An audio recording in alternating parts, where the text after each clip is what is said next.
প্রচণ্ড গরমের মধ্যেও তাদের খেলাধুলা চলতে থাকে।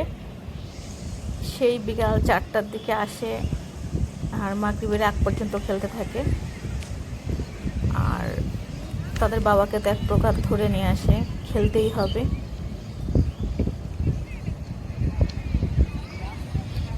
দেখা যায় যে সাধারণত বাচ্চারা বাবাকে সাথে নিতে চায় না, আর ওরা বাবাকে নিয়ে খেলা করতে আরও বেশি মজা পায়।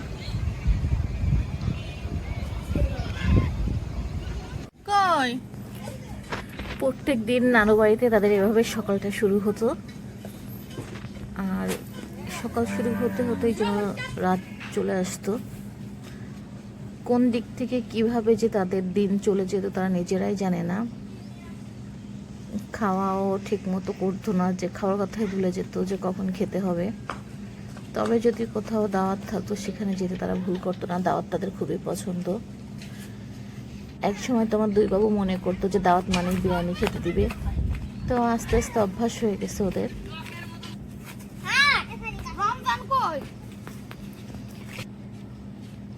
আর এখন বাবুরা বোঝে যে না, গ্রামে সাধারণত সব এলাকাতে বিরিয়ানি চলে না। গ্রামে দাওয়াত মানে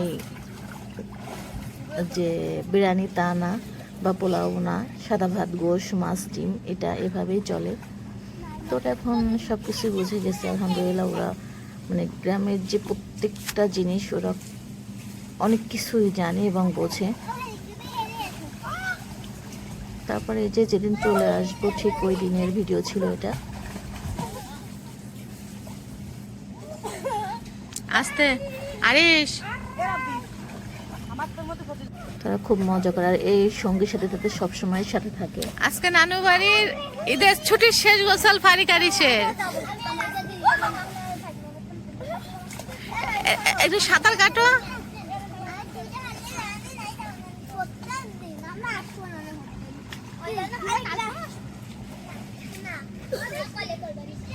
আর এই গরম তাদের কাছে কোনো গরমই মনে হতো না।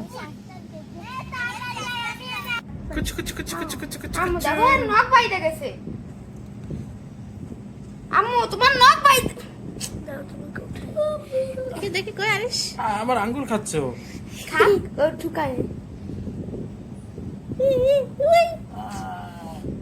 তোমার আমর, এটা আমাদের নতুন পাখি, এটা আমরা কিনে নিয়ে এটা বাচ্চা হয়েছে এগুলা। আস্তে আস্তে পড়ে যাবে।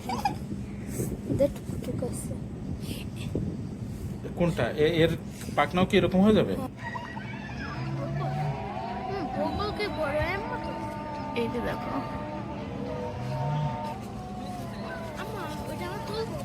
আরো একটা পাখি আমাদের মারা গেছে, আর এই দুইটা পাখি আছে। আল্লাহ হাফেজ, আসসালাম।